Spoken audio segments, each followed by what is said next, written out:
Computer boot sequence initiated. Accessing library computer data. NCC 10535. Starship Tempest. Space. The final frontier. These are the missions of the Starship Tempest. Set between Captains Kirk and Picard, 5 friends stumble their way through their first role-playing game as the crew of this Federation starship, exploring strange new worlds, keeping peace in the galaxy, defending their keyboards from kids and cats, and going clumsily, if not boldly, where no one has gone before.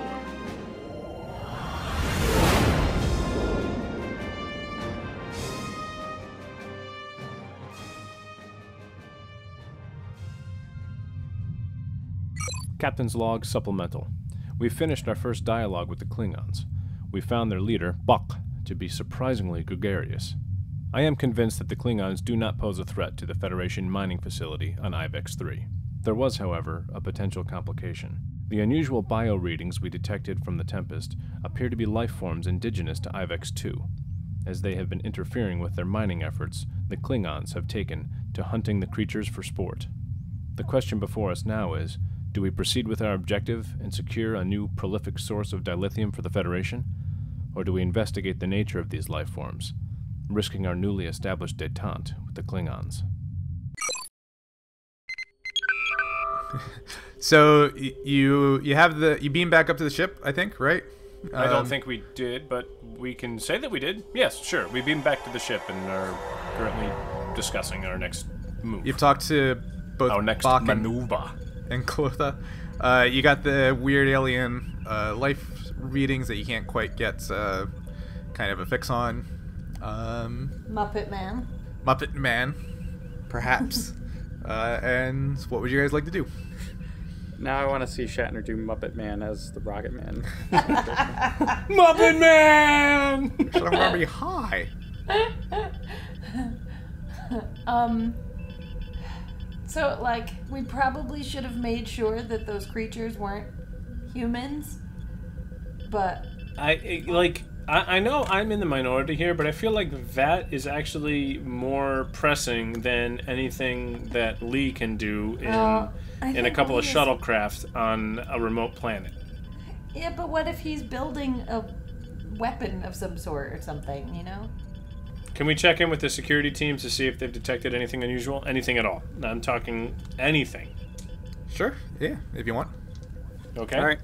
I check in with the security team to see if anything is going on. And They're not building anything as far as they can tell. The cutters are in their hangars, being worked on by their flight crews. The miners are working. The engineers are miners or miners? Miners. The engineers are working away. The engineers are engineering. yeah. And the gears are turning, and there's keyboards on the wall because it's the future.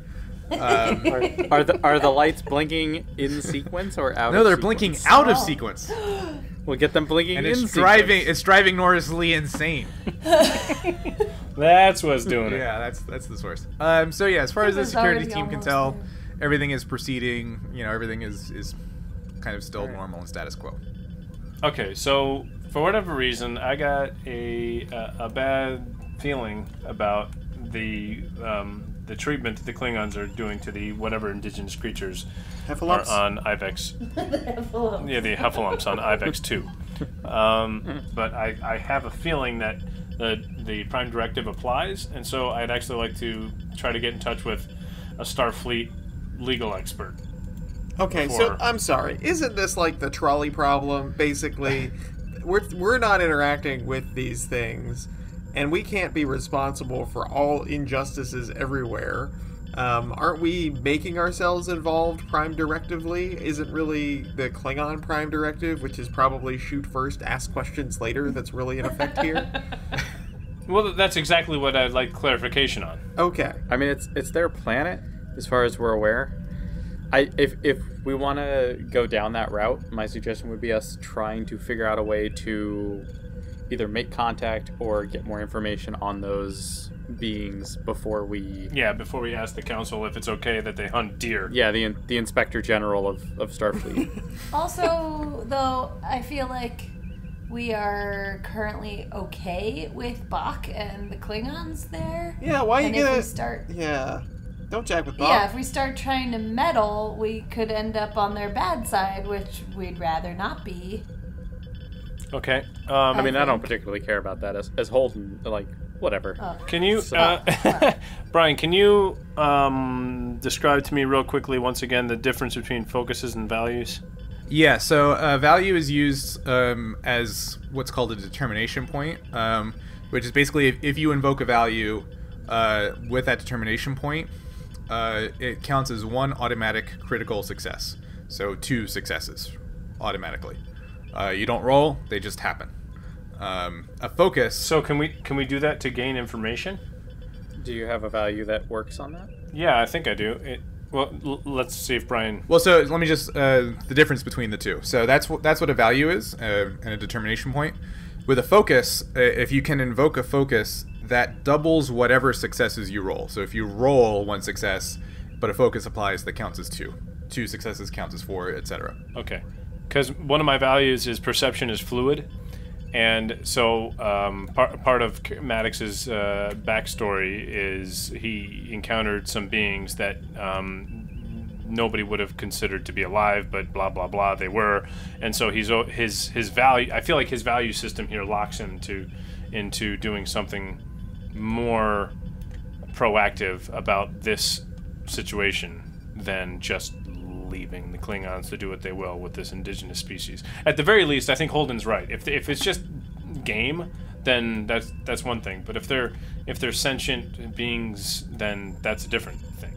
But how roastable are they? That's a valid point. So Brian, in that regard, yeah. Would that be something like Maddox is determined to verify that these are not beings that we need to protect in some way? So could we maybe do an additional scan from the ship in some sort of pinpoint way, or maybe beam one of them up if we, like, I'm not sure what the mechanics are around this. Yeah, so in a way to, like, verify. Can't, narratively, but also I think just commonsensically, you can't get a really fine estimate of their intelligence or their potential sentience from orbit. Like, that's just Without meeting them. Yeah, that's just not going to happen. Okay. So... But could a lock on one and just bring it up here? You could try, but now remember that the readings that you were getting were really confusing, right? So they were kind of merging, but also splitting and very fluid and... Right, this whole Muppet Man thing. Malleable, So, yeah. I guess my question is, his value is tied on the idea that he will not... His value is, I want to protect sentient beings in that way. If we are scanning specifically for whether or not these beings are sentient, would that not apply that he could get 2 immediate successes based on that value, just to determine whether or not this is like an ant colony or a city? Right. So if it's still judged to be impossible within the circumstances of this scenario, then it doesn't matter, right? Like, I can say basically there's 3 categories of thing. Either it's so easy you don't need to roll, it's difficult but doable, which is where you would roll for something, or it's just impossible in the current circumstances. So yes, figuring out their sentience, if they do have any, from orbit is just a flat out impossible thing to do. All right, so I think what I'd like to do is I would like to covertly, I told Lee we would be doing covert ops, so this is fine, take Teal back down to the surface with me. So myself and Teal go down to the surface because I wouldn't risk anybody else, especially because everybody else seems to be convinced, and possibly rightly so, that this is nothing. And Panther's going to go with you. Okay, fine, and Panther. And have Goodspeed and Holden, Goodspeed take control and head back to the Venkis, was it Ivex II, and reach out to Lee to try to just abate him for the moment. Just you can tell him whatever you want, Goodspeed. Will do. Okay. So Maddox, Teal, and Panther are beaming down to the alien life forms, and everybody else is moving the Tempests to the Federation mind. Is that right? Correct. And just to be clear, we're doing it on the far side. Wherever the signal is strongest is where we are transporting to. Yeah. So there's basically two locations. One that's with the Klingon mine, and one that's farther away from it. You're going to the farther away one, right? Very good. Okay. Yes. Whoa. Jeez, that was cool. What? Nothing. Like my map was really zoomed in. That's cool. On the bottom right corner, and then the Tempest just zoomed out of frame. It was pretty awesome. Wow. Yeah, so the Tempest... Okay, so Goodspeed and Holden are on the Tempest still, and they are in orbit of Ivex II. So wait, hold on. Yeah. Before we jump ahead, Maddox, we're telling the Klingons that we are doing this, right? No, we're not. Like, I suggest that we do. Okay. Just so that, like, there's not... Like, we can leave a runabout for you, and so you can still beam off the planet and come meet us at Ivex II, if need be. Maybe we just tell him we're interested in cataloging a new kind of creature. It sounds like something that he'd be... Like, Bach has definitely...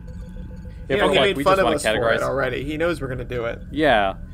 Yeah, okay. So the idea of just that, as opposed to, like, stumbling upon us somehow, so... Yeah, just like, hey, we're just gonna go look at this creature real quick. My first instinct is beg forgiveness, not ask for permission, but I'll take you up on that, and we'll go ahead and we'll do that. We'll contact the Klingons first. Okay. And let them know that this is what we're going to do. So you call Bach up, and he goes, I don't care, Captain. I figured you would. Don't give a shit. Thanks, Holden. Knock yourself out. Stop tying up the line. Also, in this case, Bach speaks for Brian. Okay. So let's do Holden and Goodspeed first, real quick. So you show up and call up what's his name, Norris Lee, on the communicator, and he's pretty impatient. He's pretty frustrated to watch the Tempest come back away from the Klingons without having driven them off, and the Klingons are still there. So when he opens the communication line, he's very frustrated and out of patience at this point. Before we start this scene, of Holden and of Goodspeed and Lee, Maddox and Goodspeed. I know Maddox basically just said say whatever you need to do, but like if there's any sort of organization or plan involved in this, can you just discuss it now before we get into it? I think my proposal to Maddox would be that we say, hey, Maddox and Teal are staying back on the planet in an attempt to destroy the main food source of the Klingons to see if we can get them to leave on their own. It's got a little nugget of truth in there, so I like it. Okay.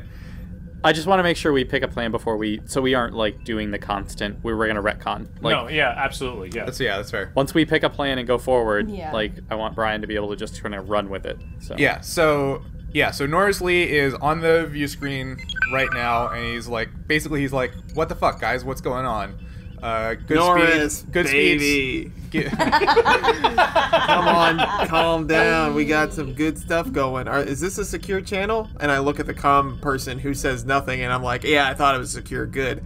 All right. Well, hey, here's what's up. And I look to the left and I look to the right. So, hey, Maddox is down there right now. They're gonna kill all the Klingons' food.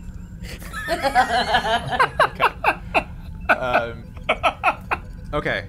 Goodspeed, go ahead and do a presence plus commands task, difficulty 4, to convince this guy. Yeah, because he is out of patience at the moment. He's going to be very difficult to calm down at this point. Oh, difficulty 4. Okay, so I need to roll like more dice than I have, right? Yeah, so you'll need need team momentum. dynamics him from the other part of the system? Not from Have we the other even planet. had a difficulty 4? You've had difficulty 4 before. Yeah. They're not many, because I still they're supposed to be very hard. They're not supposed to happen very often. But Okay. I still think the Yikes. couple times we've had it have been a little, like, questionable. But well, it's a shame fine. you're not the GM then. I'm gonna spend 1 momentum to get up to 3 dice. Yeah, spend more. And how many momentum do we have left? 4. Okay. I'm gonna spend 2 more momentum. Okay. So, is there any helping with him with us at this point? I'm assuming not. Oh but, man, my presence plus command is 16. That would have been helpful. Brian, can I look very formidable in the background at the security position to like. Yes, I will let you assist if you All right. are doing something I that would like like to assist. adds to this ruse of like, yeah, we're definitely dealing with the Klingons. All right. He's Yeah, just I'm- wide-eyed and nodding. With his No, arms crossed. I'm at the security terminal, so I'm like clearly involved in some sort of like. I'm talking to Eel very discreetly. Yeah, you're doing the But thing we're where it's just like keep nodding as if I'm giving orders, kind of a thing. Like you're Yeah, saying yeah, that. but really, me and Eel are just discussing different pot roast recipes. Yeah. Okay. You know, I thought Okay. this was a bit dry. All right, are you ready to roll? Yeah.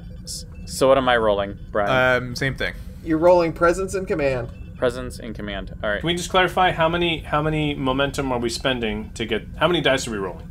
Yeah. So I'm rolling 4, and I've spent 3 momentum to do Correct. And then Travis is, Holden is rolling 1 as an assistant. it. Okay. Why don't you roll first there, Holden? all right.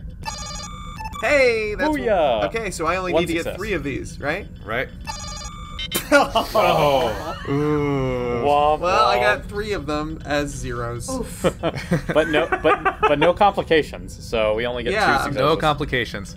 Okay, so you make this pitch of we have a plan to get rid of their food or something, and he just looks at you with the worst death stare, and he goes, "You must think I am a complete idiot." And he's too frustrated, he's too exasperated to even say anything else. So he cuts off the comm, and the comm goes dead.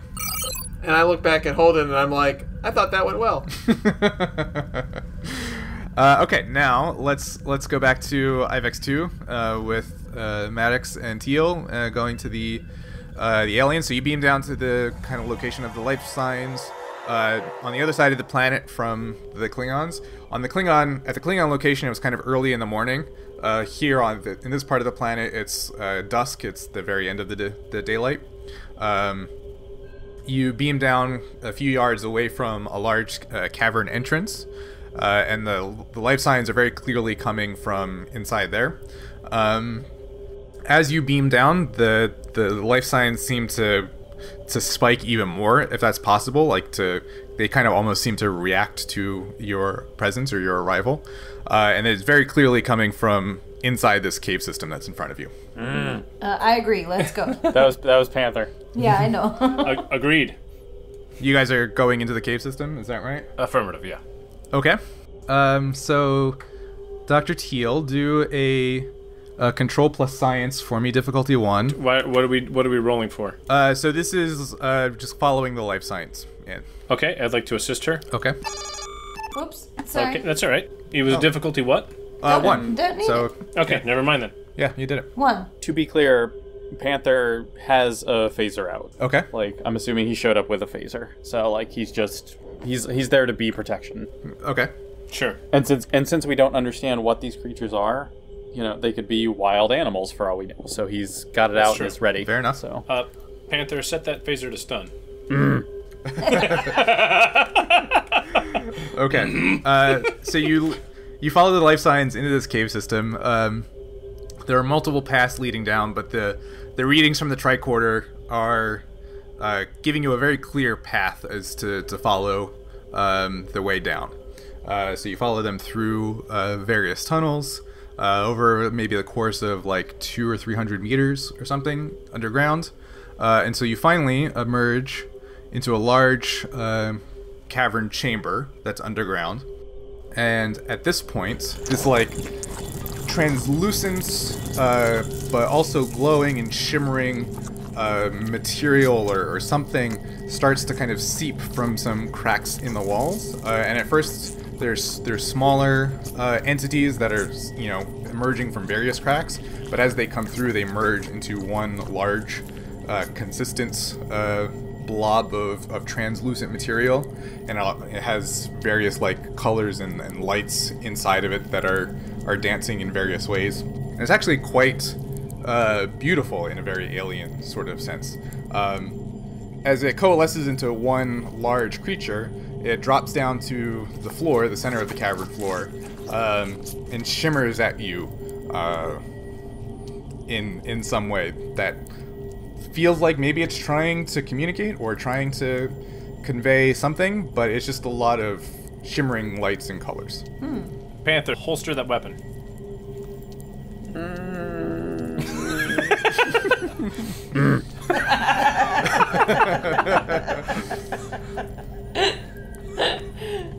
I assume he does because it was Because it's an order. He does. He just does so reluctantly. Sure. I hold my hands up, and I obviously have no idea whether or not this creature will understand the gesture or take it hostilely, but this is my instinct, so that's what I do. Should I maybe try to connect with them telepathically? Well, Teal, you're having kind of an off day, dear. I have been, yeah. But they're really pretty. Okay, yeah, that's true. They are pretty, and your name is Teal, so. Yeah, Aurora I mean- Teal, Okay. no less. Ooh, Or- that's a yeah. good one. Thank you very All much. right, yeah. So let's have Teal reach out and sense what she can sense. Okay, so it'll be insight and commands. Here we go again. You never did the balance, so it's still going to be +1 difficulty. Oh. This creature is... So Yeah, go ahead. I'd like to help her. Okay, well, this creature is very, very alien. Well, how can he help if I'm using a telepathic ability? he really shouldn't be You're able like, to. go Teal, go! Yeah. Yeah. Just with encouragement. If you can give me some kind of justification as to how you can help her telepathically, I'll allow it. But Well, because I think shoulder rub? part of why she's struggling is because she's had she's failed multiple times on this mission, and I have full faith in her, and so I'm letting her know that with my team dynamics. okay. All right, I'll allow it reluctantly. Like this is like one moment where it actually might be applicable. Okay, so it's going to be a difficulty 4. It would be a 3 otherwise, but +1. Yeah, sorry. What are we at, momentum-wise? 3 at the moment. Yeah, okay. Difficulty 4? Yeah. So wait, the captain is helping you, yes? Yeah, so I Correct. will let the captain help. And I get to roll 1, and I get to re-roll if I choose to, because it's a focus. Oh. No, sorry. Remember, when I said that's how focuses worked, I actually had messed it up. So the way focuses actually work is that any success you score counts as a double success. Now, so this might be a good opportunity to use a value. Me? Either one of you. So I'm actually looking at Teal's values right now. So understanding, Yeah. and you also have focuses that could work as well. Yeah. Okay. The values are an automatic success, yes? If you use a point of determination, which you can do once per mission. Okay. Basically, you just kind of propose that you're going to do it, and I either allow it or not.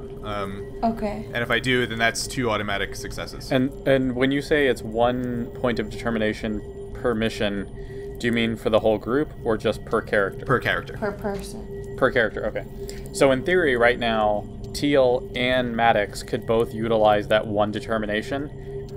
So the question I have about values is if two players can do it at the same time for the same thing. Yeah. Okay. I'm inclined to say no, to be honest, but I would definitely let Teal use her understanding value here. Yeah. And can I assist with a focus? Yes, I would allow that to happen. All right. How much momentum do we have? Should I use 1 or do I not need 1 at that point? You have 3 at the moment. Whether Oh, you we use only any have is up to you guys. Yeah, we have 3 momentum, essentially. So if my math is working out, it sounds like if Teal uses her value, the difficulty is essentially down to 2. Okay.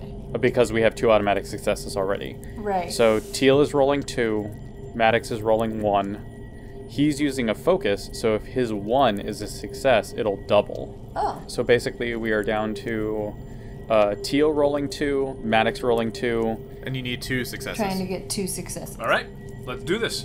Okay. Oh, boom! She comes Yeah, through. Teal! Oh, Teal! And then I critically fail, but also Although- succeed. Yeah, your succeed counts as 2, so essentially we got 5 successes on that roll. Woohoo. So Right, but we also have a complication. true, but that also means we got back 3 momentum, so we're up to 5 momentum now.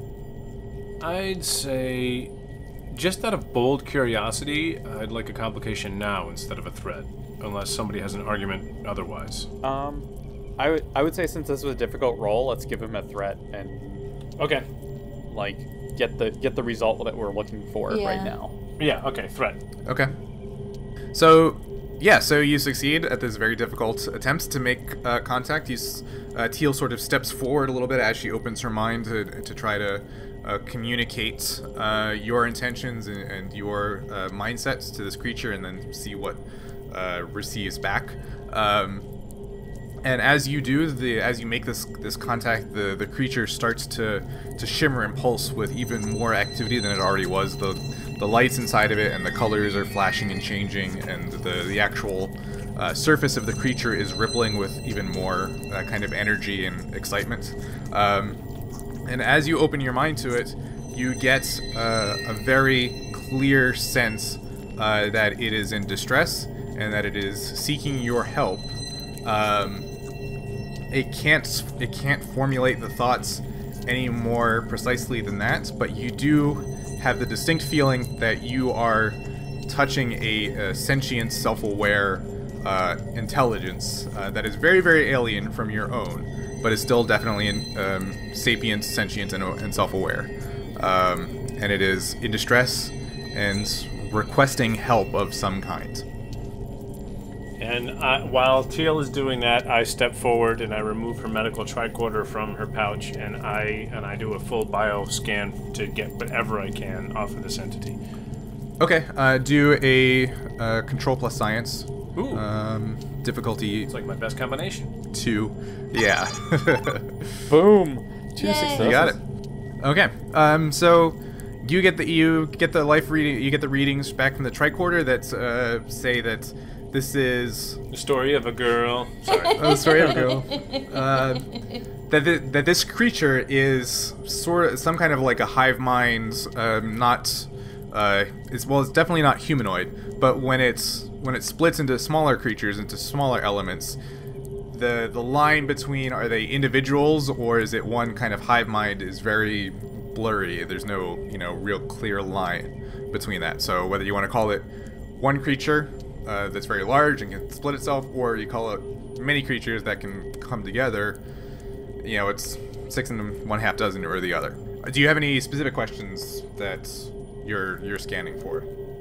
No, I mean... No, I was just trying to get a better feel for what we're dealing with, and what we acquired from the scan is that this is confirmation that we're dealing with what we call a moral conundrum now. Yeah. I mean, duh. Duh. Because Star Trek. Yeah, because that's Star Trek.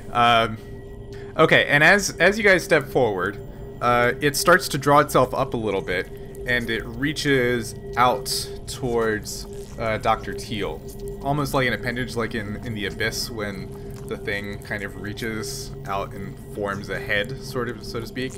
It does sort of the same thing to Dr. Teal, but more suddenly, more violently, and it actually grabs onto her hand. Yikes. A little bit of a delayed reaction there, but that's okay.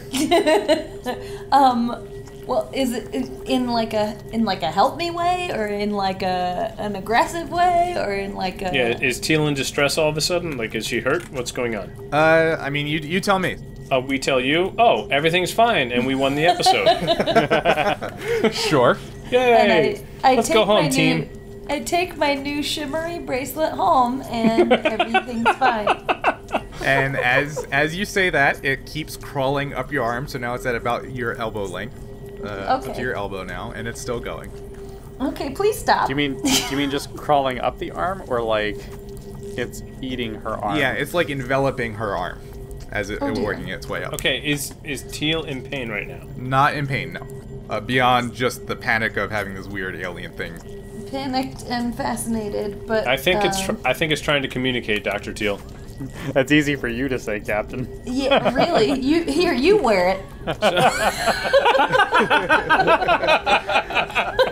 So Dr. can I Teal, get a- so Dr. Teal, Yeah. unless Yes? you want to do anything, or unless you want to react in any particular way, this thing is going to keep crawling up your arm. As it reaches your shoulder, it's going to start subsuming the lower part of your body. Its other extensions of it start to latch onto your legs and start, swallow that your would be legs. bad because I need to breathe with my mouth face. So I'm gonna.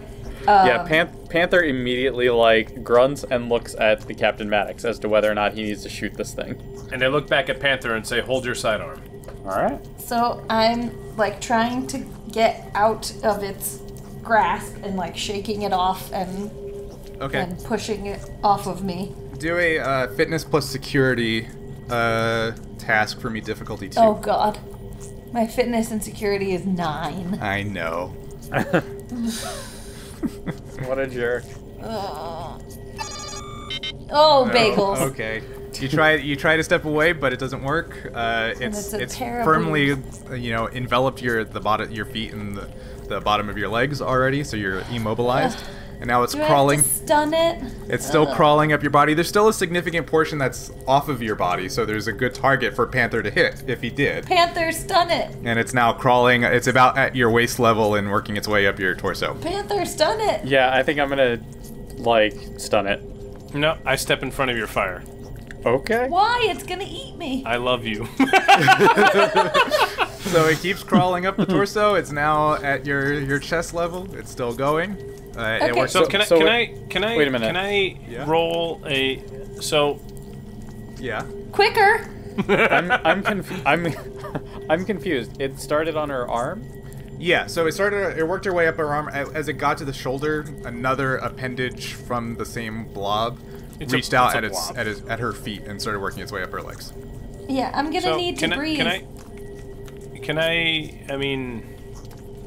I want to glean more insight into this moment because get it off. Get it off. My intuition is telling me that I have a focus that says intuition, and I wanna have more information. There's no time to get any more information. Yeah, and my focus is biology, and I need to breathe. You just gotta go. You just have to make the story choice at the moment, Maddox. Get it off me. Yeah, Captain. I'm gonna step beside the captain and shoot it with a stun. And as Panther raises his phaser, I tackle him in the act. Okay, then I'm gonna shoot it. Yeah, I was like, Teal has the option. I also have a phaser. Well, it's already encroached past your phaser's on your belt at your waist. Obviously, it's already encroached past that, so it's already subsumed. I put my little jello arm down into my side and I just start shooting straight down from my belt. Well, okay. We'll do it this way. We'll do a regular, firing task. What is that? Presents. Yeah, presents and medicine. Most of the firing tasks we've done are control and security. Yeah. So go ahead and do a control and security difficulty. We'll say 1. No, we'll say 2 because it's point blank, but you're also immobilized already. Okay, so you got 1 success, but you needed 2. So you try to get your arm down to your waist where your phaser is, but you can't quite get it there. Captain, help me! Why are you blocking Panther? Let him help me. And as you say that's the very last thing you manage to get out before the alien creature fully subsumes you. It rises over your head, and you are now fully encased in this. In this. See, you hear that? She said I'm fine. So, Captain, I'm going to give you one last chance to either do something or not. And then the next thing happens. If this is the death of my character, I swear to God. Way to go, Tasha. I know. So, Captain, choose what you're gonna do. So Maddox looks on in horror and indecision, and he thinks back to the moment when he acted improperly aboard his last command, and he stands up, grabs his phaser, holds it, and can't bring himself to Panther to fires. No, I already knocked Panther out. You did not. Really? Are we doing an actual because I think Panther would legitimately fire at this point. Well, you didn't let me finish. He doesn't fire because he's pointing his gun at Panther. And am I within comm range of all this, or is this? Am I just like bebopping along? Cool. I think you're in comm range. Yeah, you're not in transporter range. This is when I hail them like, "Hey, what's going on? How's your thing going?" Hey, everybody. Hey, guys. I'll call you back. Okay. Cool. Okay. So, yeah, you got to make a decision, Captain. I turn my gun off of Panther and I fire at the entity. Okay, make a control security. Oh, good. Difficulty 2. So hold on. Before we do that, like, I guess I want to rewind a little bit. We're up to the point where the entity has completely enveloped Teal at this point. Correct. I legitimately don't think Panther would wait to see if the captain would fire. I'm pretty sure Panther would try at this point. We don't even know who Panther is, so he would not step in front of the captain. Like, he would not override the captain in this instance. If it was you, that might be might be a choice. Yeah, I guess if it's Holden, yeah. Okay, we'll say that Panther would defer to the captain in this sense. Okay. So go ahead. Am I just gonna be eel for the rest of the series? Glad you diversified. Okay. Apparently. So you succeeded at that task. So go ahead and roll damage. Okay. So you did. Let's see. 5 points of stress. The creature has no resistance, so that's enough to cause an injury. It wilts off of Dr. Teal and kind of retreats back into the cracks of the cave and is gone for a moment. But not for very long. In the next moment, it kind of reemerges and even more of this material starts emerging from all the cracks in the walls. And now it's what was like about a, 1 cubic meter size creature is now a 5 cubic meter size creature. And it's now emerged and coalesced in the cavern floor where it first started. Alright, so as a quick side note, I have now updated Panther's character sheet to include a focus of good officer to state that, like, if he's following commands or doing something for the normal thing, that he would have a focus to option do that, as well as a value of chain of command. Okay. So Yeah, he that's a essentially, good idea. so he has a value that he will follow the chain of command regardless. That's a great use of using circumstances to build a character. Yeah. Nice. Cool. Yeah. So there's an arrow added. Okay, so now this much larger version of the creature appears in the space in front of you. It is even more active with the lights and the colors and the rippling than before. And as it finishes coalescing into one large creature, the whole thing lurches towards you. Towards who? All of you. All of us. All of us? Yeah, it sounds like all of us. Nope. Could I'm we- running could- toward the shuttle. Yeah, well, so the shuttle's in orbit. We could beam out, correct? Oh. No, you're too far underground. We're in the You'd have to cave. get back to the Got it. surface to beam out. Running. And you'd have to wait. Yeah, you beam down from the Tempest, and the Tempest is at the other planet. So Well, we left a. I noted that we left a runabout that they could, like, beam Yeah. to if need be. did you? Okay. To Yeah. come meet Well, you us, still have to meet get us to back the at the thing, surface yeah. to get to that. Yes. Yeah, would I agreed. be able, if I I'm brought running. the Tempest over, could I be better than that? Could I get them out where they're from? Because they have comm range. Yeah, you couldn't get there in time. Okay, We're running. Cool. We're running. You're We're running? do my thing. Okay. Running. Guess what, guys? Yeah, Panther goes as a What? "What do we do, Captain?" Captain, are you running?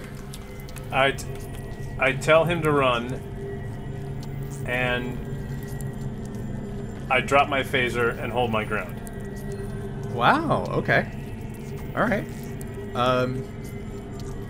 So, okay. If you look at Roll20, you will see right now.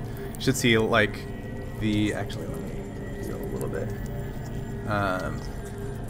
This is And this is how we lost Captain Maddox. this is the cavern that you are in, and the little extension and the fork is where you came down.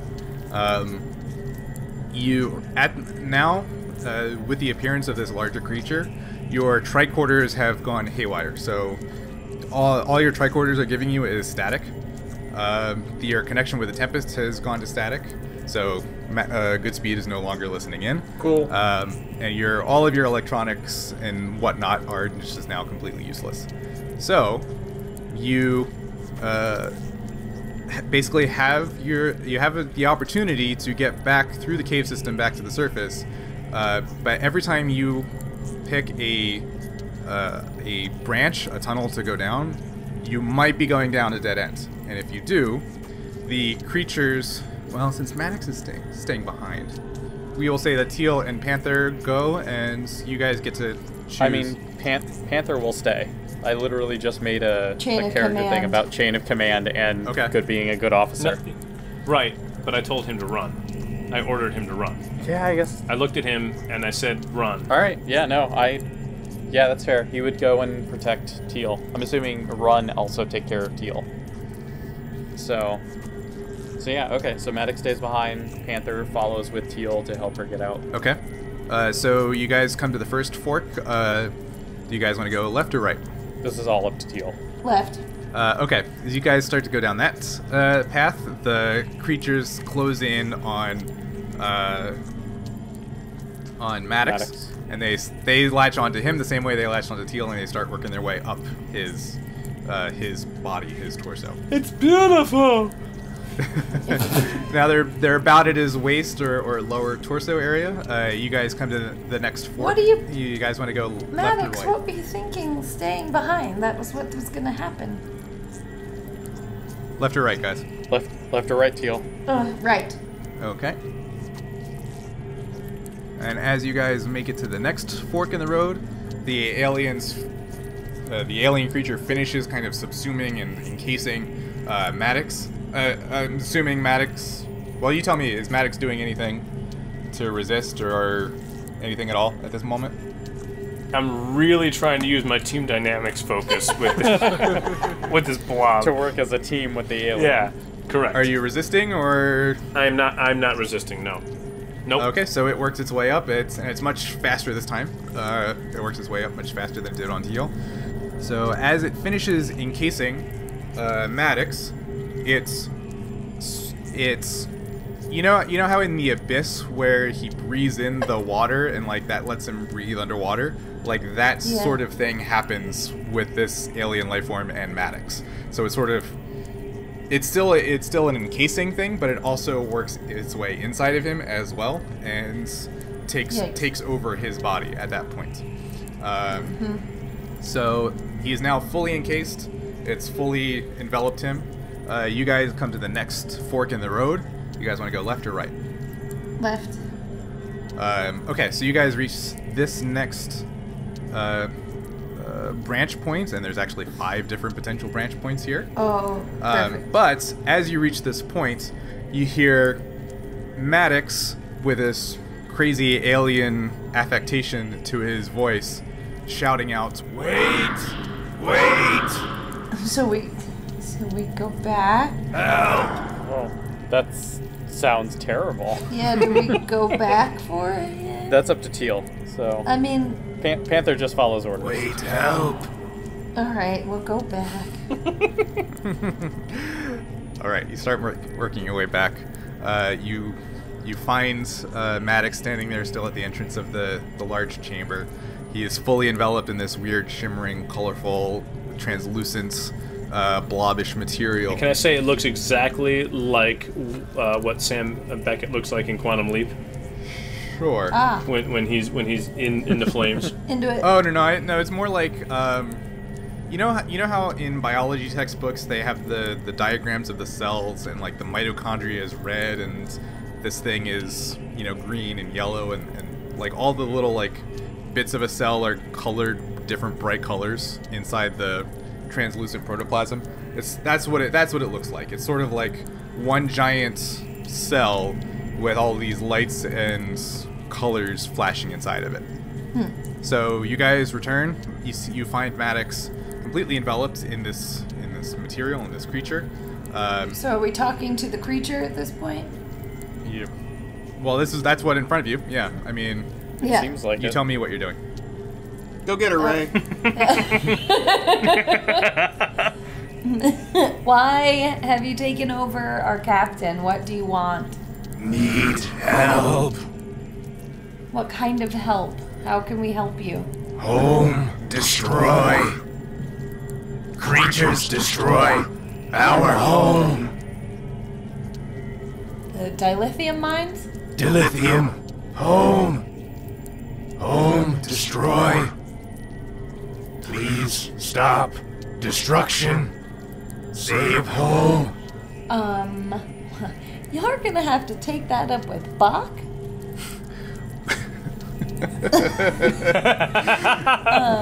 Need to speak to manager. She sees Maddox's eyes go wide and he's shaking his head as fast as he can, which is pretty slow because it's really sort of viscous. Try talk others, not listen. Need help.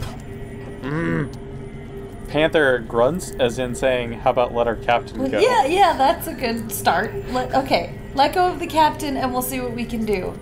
Mean no harm. I know. Will you help? Yes, we'll try to help you. And at that point, it falls off. It sheds off of Captain Maddox, and Maddox doubles over and coughs some of this stuff, this viscous material, out of his lungs. And he coughs pretty violently for a minute, but after that, he seems okay. He kind of recovers his senses. The creature retreats back into one coalesced form and just stays within the chamber and doesn't move anymore. Captain, did you happen to glean anything you were saying? Well, should we roll to find out? No, I'm going to say that you were aware of what was happening, but your presence inside it, like they were basically just using you as a puppet. So there's no special. You were aware of everything, but there was no special sensory information passed along. Yeah. Okay. Maddox II, Goodspeed, have you been able to monitor our progress? Are you caught up with what's been happening down here? You guys cut out a little bit there, but I think you guys were going in a cave or something? So when the alien got super crazy, that interference would have cut off whatever communication, but we'll just say that you've reestablished contact and you've brought him up to speed. Okay. Great. And during that conversation, let's just also say that I ordered him back here so that we could transport back up to the Tempest so we could all have a discussion on how to proceed next. Because the way I look at it is the aliens have now asked us for help. And so we are obligated to respond. So the only ways we can help them are to remove the Klingons from that planet, or we move the aliens to Ivex II, where we would have to then halt our own dilithium mining facility. So, I'm looking for discussion now. I'm up to speed. Sounds like that cave thing happened. Boy. Howdy. Yep, sure did. Wait, isn't there another planet in the system? There's the Federation planet, yeah. Yeah, but wasn't there a third planet?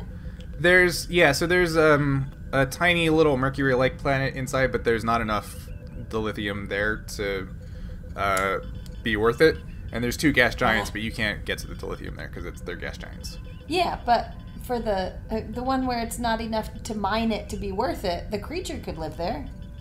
No, he's saying there's not enough to sustain the creature, right, Brian? Correct. Yeah, there's not enough to mine or sustain the creature. Oh. I thought that was the answer. So we have to come up with a way to convince the Klingons to leave and make it look like we... How do you get a crew to want to get off a nuclear submarine? Oh, but actually...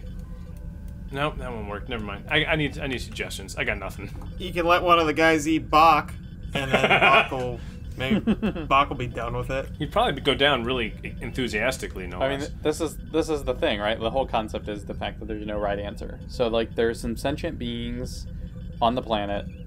The Klingons are there, but not maliciously. But they are destroying this being's planet to try and get the dilithium. They're also hunting the beings. Yeah, they're hunting them because they're likely going to be causing issues with their mining. Is that correct, Brian? Yeah, they wouldn't give a shit if they weren't getting in the way of their mining. Yeah, so they're just doing it because of the mining issue.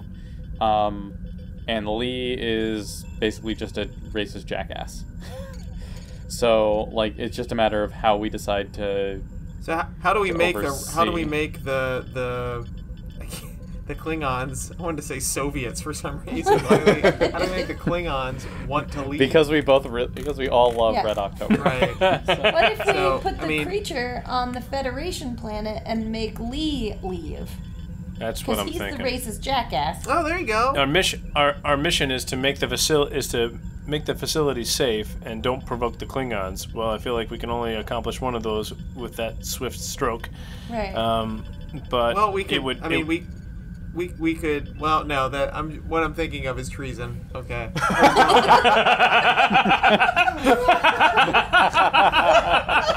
I was gonna transport this creature to our planet and then like get in cahoots with them and be like, "Hey, we found a bunch of these sentient creatures. We better go. Thanks. Bye. Sorry, Federation." So I will say this: in trying to build a dilemma, a true dilemma, I was trying to build something where there was no way to accomplish all directives. So you have to pick which one or two, and pick which one you want to violate, or not violate necessarily, but discard. Yeah. Also, like relocating the entire population of these creatures to a different planet also seems like it'd be violating some Prime Directive. Well, it wouldn't, because they've asked for your help. So the Prime Directive no longer applies. That's true. I think it's inevitable that the mining facility, the Federation mining facility on Ivex II, will have to be either abandoned or given to the Klingons. So either the Klingons move to Ivex III or the aliens move to Ivex III. Okay. Which of those two do you want to do? Well, that's what I'm asking the group. Yeah, we don't believe the Klingons have the technology to mine where we were. These. But the Federation technology is already there, so they can just use yours at that point. But if we're kicking Lee out, we could take that with us. We'll fling our wooden shoes into it before we let them have it. Yeah, so it's basically a question of, do you want to move the aliens, or do you want to give technology to the Klingons? No, we want to move the Starfleet aliens. would rather them not have. Yeah, we move the aliens. Yeah, move aliens. Yeah. Agreed. Open a channel to Bach. Yes, Captain, what can I do for you? Bach, my friend, I have some good news for you. Oh? I love good news. What's going on? What's cracking? Well, the creatures that were interfering with your mining efforts, the ones that you and your crew were... The ones we're murdering. What about them? The ones we're in the process of murdering right now. Yeah, what about them? Right, those creatures. Well, we actually have made first contact with these beings and have come to an agreement where we will be able to move them off planet, and they will no longer be a nuisance to you and your mining efforts. Okay. Is that gonna take long? Well, I didn't think to ask that question, but I can promise you that we'll do it as quickly as we possibly can so that it will have a minimal impact on your mining efforts. How does that sound to you? You know what, Captain? For you guys, what the hell? We'll give you the time you need. And he clicks off the view screen. Nice. I suppose it's important to ask, the aliens are okay with this, correct? Yeah, they don't care which planet they're on. It's all just, they live underground. It's all just lithium and caves to them, so it doesn't matter. It doesn't make any difference. Can we split it halves? Can we still, mine half of the planet? Because we were there first. Maybe eventually. Maybe in a future mission. Or maybe over time, you guys will be able to work that out, or the Federation will be able to work that out. All right. At least to start with. No, it all goes to the aliens. Obviously, Norris Lee is not happy about that. But he's a jerko. But this is a recommendation you make to Starfleet and the Federation Council. They back you up. There are certain elements within the Federation government and Starfleet that are not happy about it, but ultimately they do agree and decide to stand down that facility that they've spent 6 months building. Norris Lee and his entire crew is reassigned to other operations. You spend the next couple of weeks figuring out how to ferry the alien creatures in their entirety from one planet to the other. Does that involve some quality time with Bach? You get to spend a little bit of quality time with Bach. He's actually nice enough to give you the latitude and the time to do that. So he thinks it's all stupid and ridiculous, of course. But he knows it's important to you, and he likes you guys, so he gives you the time and the space to do it. Hey, we've just built a relationship. You know why he likes us? Because I punched him in the shoulder. After a couple of weeks, you have successfully moved the entire population of these creatures over to Ivex II. And that's and in the meantime, and we taught Bach the true meaning of friendship. And at the end of it, Bach says, "You know what? Maybe you guys aren't so bad." And we give him a ping pong table as we depart, due to an inside joke that he and I developed that nobody else gets, but that we really appreciate. However, at the end of these 2 weeks, there is now a significant source of dilithium that the Federation was counting on having that it, at least for the time being, does not count on. So if you guys do end up further down in the campaign, end up going to war with the Klingons, that might come back and be a limitation in some way. Can we at least, when we abandon this planet, can we set up the Federation mining equipment so that the Klingons can't activate it? But if in a bind we really, really needed some dilithium, we could start that up pretty quickly. You can put it all on lockdown and safe mode so that it's still there. Yeah. If the Klingons really try, they could probably still get at it, but they've given you their word that they're not going to go anywhere near Ivex III. So, well, also, we'll set up some sort of monitoring so that if they turn it on, it will, set off an alarm. Yep. So we basically leave the facility mostly intact, but leave it basically on lockdown, and if they try to access it, it'll self-destruct. It'll do an alerts. Maybe it'll... Honestly, the Federation is going to send a first contact, a science team to try to make contact or, to communicate with these life forms. So there'll be a science team there. There just won't be a mining team. And also, we put in our report that Federation guy was a jerk. Yes. Yes. He gets reassigned somewhere else, and you definitely note in your report that this guy is a potential wild card in any future situation that's like this. And that Bach is the best. And Bach is best. And that's it. All right. So we're all debriefing in the conference room, and everybody's dismissed. And I get up slowly, and I look out the window, and it's an exterior shot of the Tempest in one of the windows, and it's slowly fading away. And then you see my eyes flash with the same glow that the alien creatures have. And then we cut to black. Right? I guess, if you want. I have no idea what to do with that, but... Alternate ending, everybody leaves the room except you and me, and I walk over to you, and I slap you right in the face. Panther on his way out is like, yeah, I called that. Alternate ending, Maddox and Bach, buddy cop comedy. Maddox and Bach, they're two of a kind. Solving mysteries one hug at a time.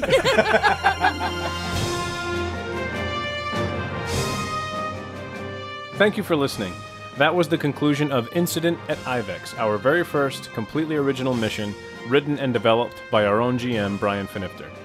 Now it's time where we thank all of our listeners and followers on social media and remind you to share, like, love, or subscribe to help share Star Trek Tempest across the galaxy. You can always find us with the hashtag Starship Tempest. Thanks again, and we'll see you out there.